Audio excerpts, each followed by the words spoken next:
ආචාර්ය W. A. අබේසිංහයන්ට මිහි මඩලයේ අඳුරු කුස ප්‍රභාවත් කරනට සාහිත්‍යයට ඇති හැකියාව පිළිබඳව කියන්නට අතිශය සුදුස්සෙක් ඔබ. මේ ඇරයුම නේකට් බීක් තරණයට අප යා කරන්නට මෙතුමන් විශිෂ්ට සාහිත්‍යදරයෙක්, ලේඛකයෙක්, ඒකම ගුරුවරයෙක් විදියටයි තමන්ගේ භූමිකාව ආරම්භ කරන්නේ. අධිනීතිඥ ආචාර්ය W. A. අබේසිංහයන් අපි ඉතාම ගෞරවයෙන් හර්ෂයෙන් පිළිගන්නවා.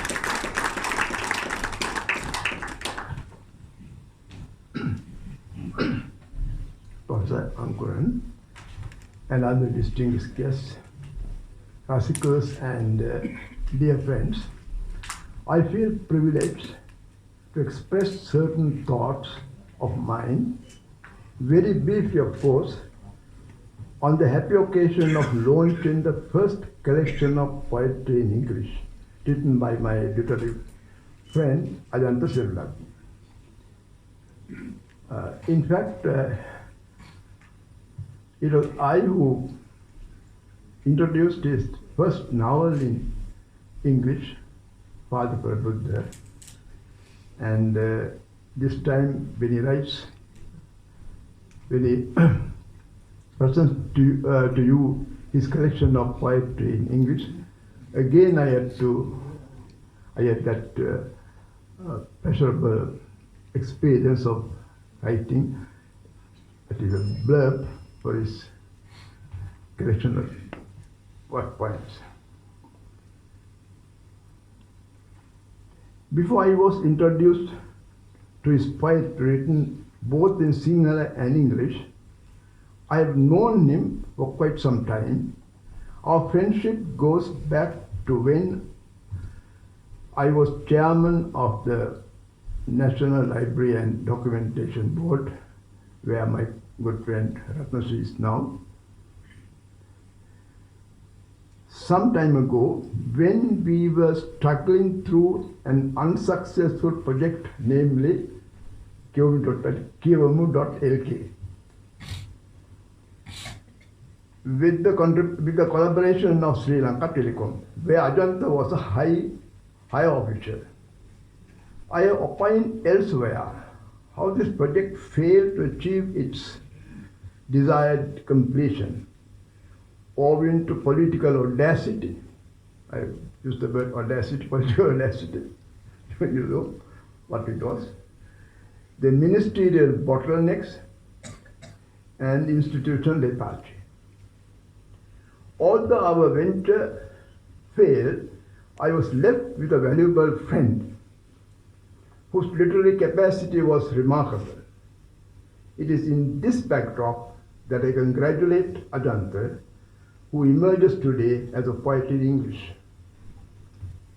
Poetry, as my favorite Webster International Dictionary defines, I am a user of dictionaries. Whenever I am faced with any linguistic trouble, I refer a dictionary, and I have very favorite valuable dictionary with me, huge one, Webster International Dictionary. So poetry, as my favorite Webster International Dictionary defines, is a composition in verse, either in meter or in free verse, characterized by the imaginative treatment of experience and a heightened use of language. That is what poets are about to do. More intense than the ordinary speech. And yet again it says that any composition characterized by intensity and beauty of language or thought is considered to be poetry well written. Any composition characterized by intensity and beauty of language or thought is considered to be poetry well written.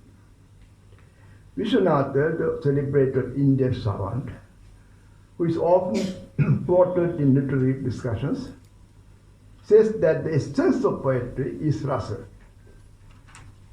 the well-known saying all of you would know, Vakyam Rasatmakam Kavyam.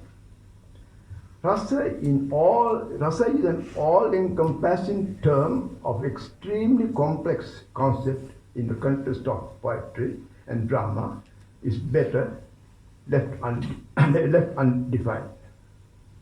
In the words of Audre Lorde, an American critic, poetry is not a luxury.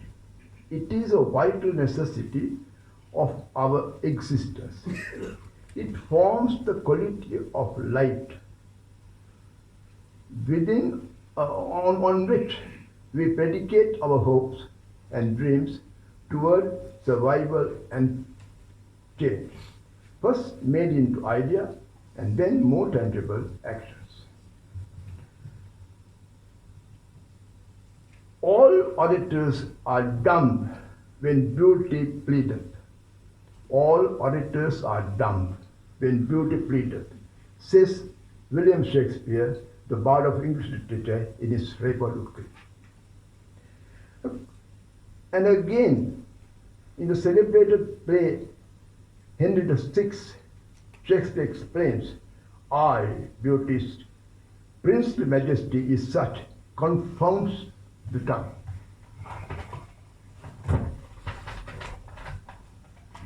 According to the well-known critic W.H.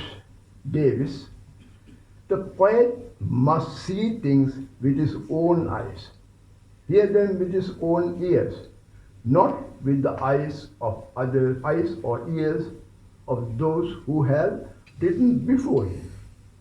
Pound, the American poet and critic, in his well-known ABC of reading, opines thus: great literature is simply language charged with meaning to the utmost possible degree, but that meaning is not a set cut-off thing like the move of a knight or pawn on a chessboard.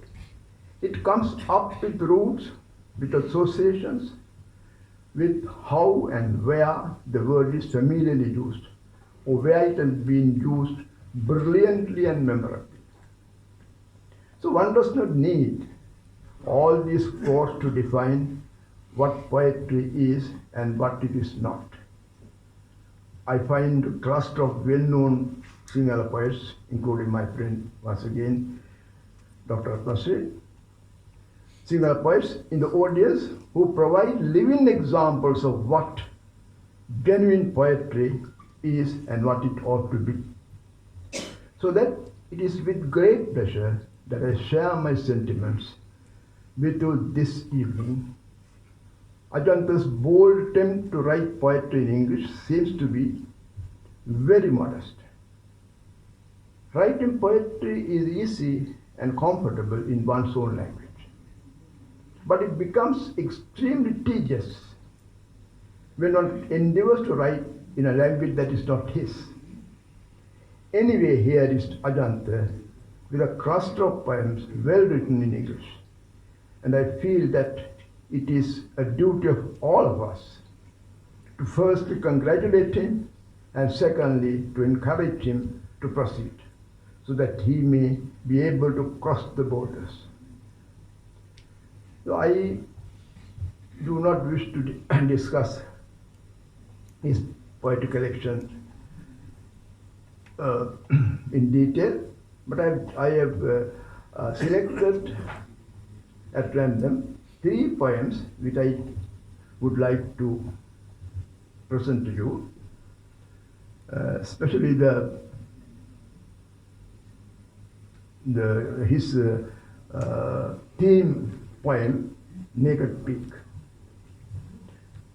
Let me just read this as a small, not a very long poem, but reading that for you. Until one climbs it, naked peak, until one climbs it, one cannot sense that a mountain is so high. It's only when you climb a mountain that you feel that it is so high. At its summit, looking up, the sky still seems very far away. No matter which direction I turn, as far as I can see, the fogs at the bottom, I can see them all together, simply gazing at me, a sense of joy fills my mind.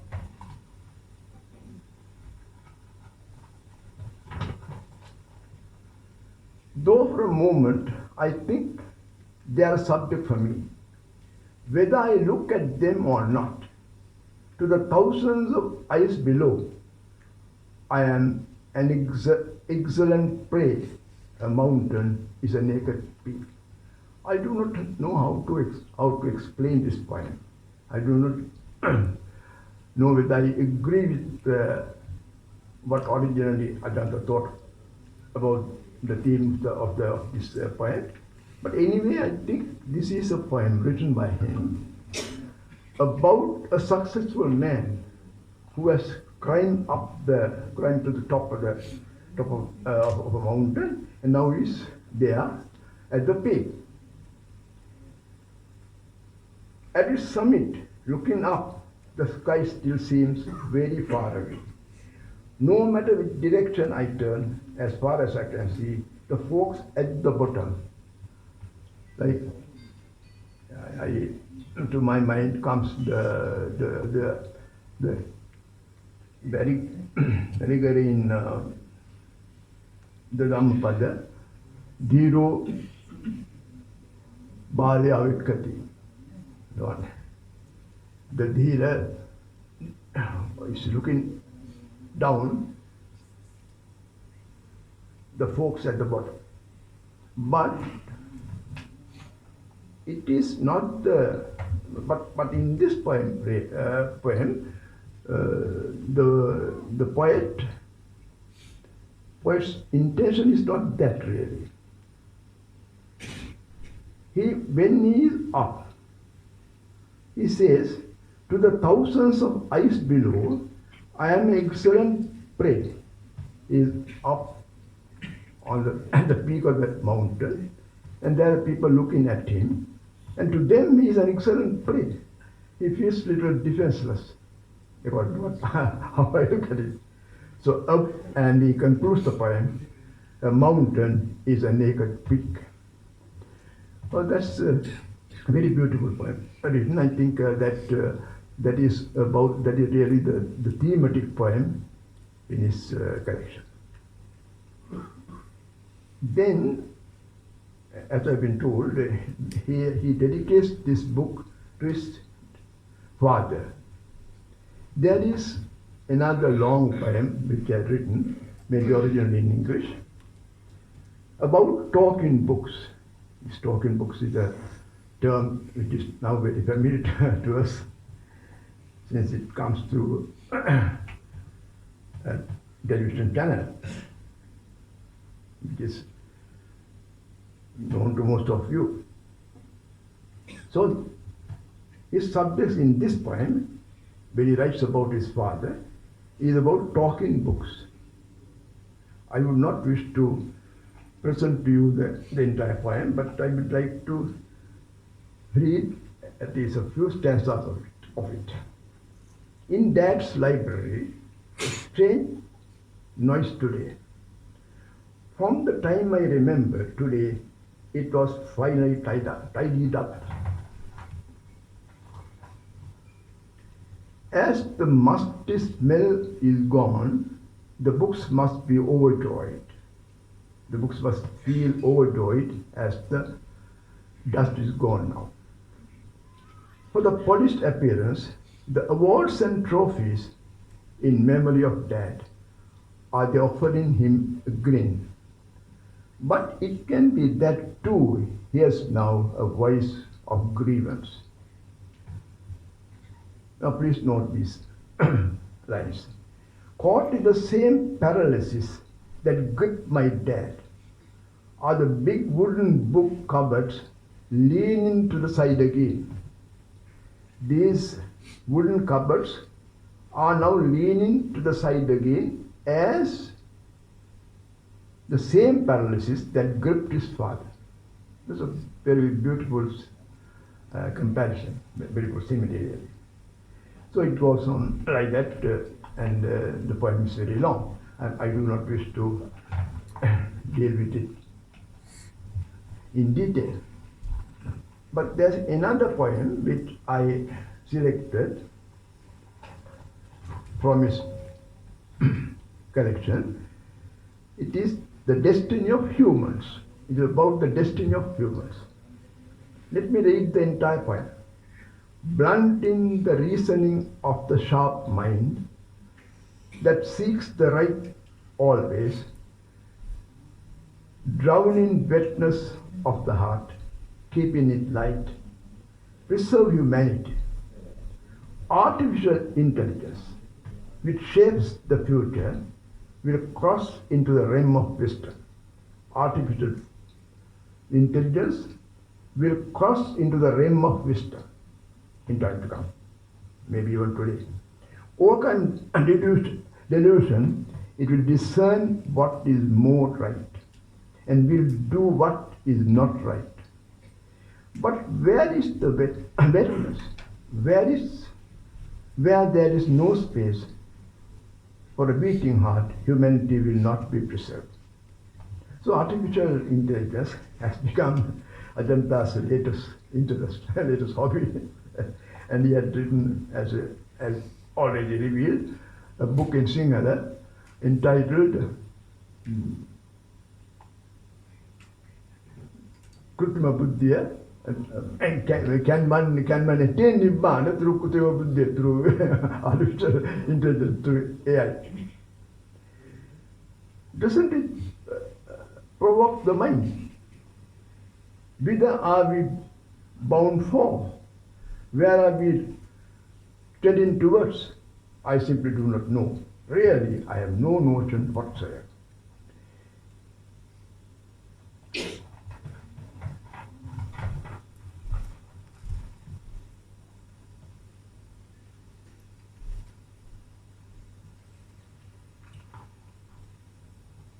You must forgive me for not discussing at length Ajanta's poetic gems for want of time. But as I reach the conclusion of my unorganized remarks, to my mind comes two valuable quotes about poetry. This is how P.B. Shelley defined poetry. Best words in the best order.